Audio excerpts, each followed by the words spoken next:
ከዚህ አስደናቂው አርሰናል 3 ነገሮችን እንድትማሩ ፈልጋለሁ።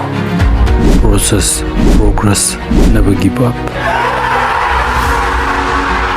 22 ዓመት በትዕግስት ለደገፋችሁ የመድፎ ፋሚሊ እንኳን ደስ አላችሁ ማለት እፈልጋለሁ።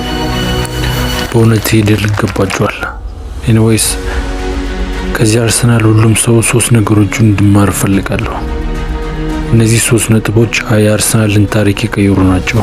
ምናልባት የእናንተንም ህይወት ይቀይሩ ይሆናል።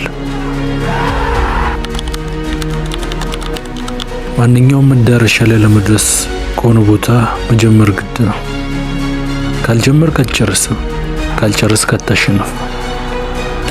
አርሰናል መላውን የዓለም አፍ ካስጨበጠው ኢንቪዚብል በኋላ ብዙ ውጣ ውረዶችን አልፏል።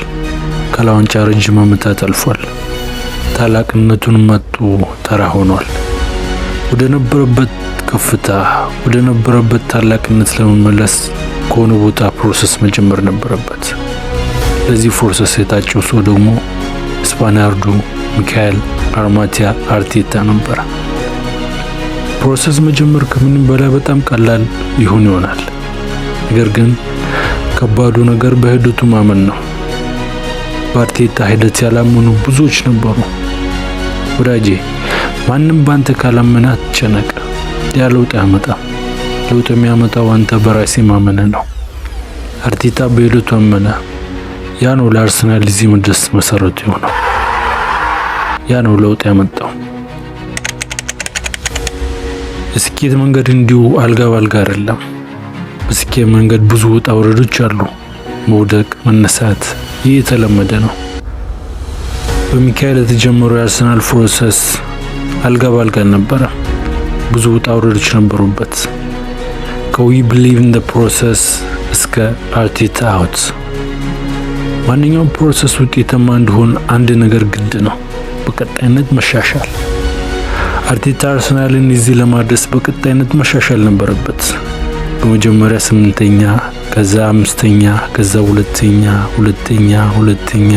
አሁን 1ኛ፣ ኳርተር ፋይናል፣ ሴሚ ፋይናል፣ አሁን ፋይናል።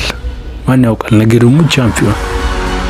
አስታውስ፣ ማንኛውም ፕሮሰስ ካለ ፕሮግረስ ይሁን አይሆንም።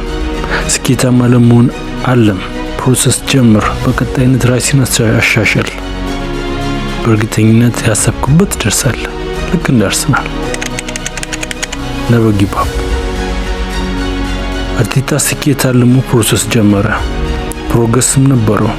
ነገር ግን ተቃዋሚዎች መጡበት። ከውስጥ እስከ ውጪ ውጣልን አሉት። እጅ አልሰጠም። ፕሮግረሱንም ቀጠለ። ቦትለር ደካማ፣ ልፍስፍስ፣ ፈሪ ተባለ። እጅ አልሰጠም። ፕሮግረሱም ቀጠለ።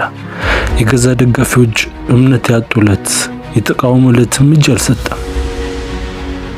በመጨረሻም ሂደቱ ፕሮግረሱን ጨርሶ ፍሬ አፈራ። የ2 ዓመት ረሃብ አበቃ።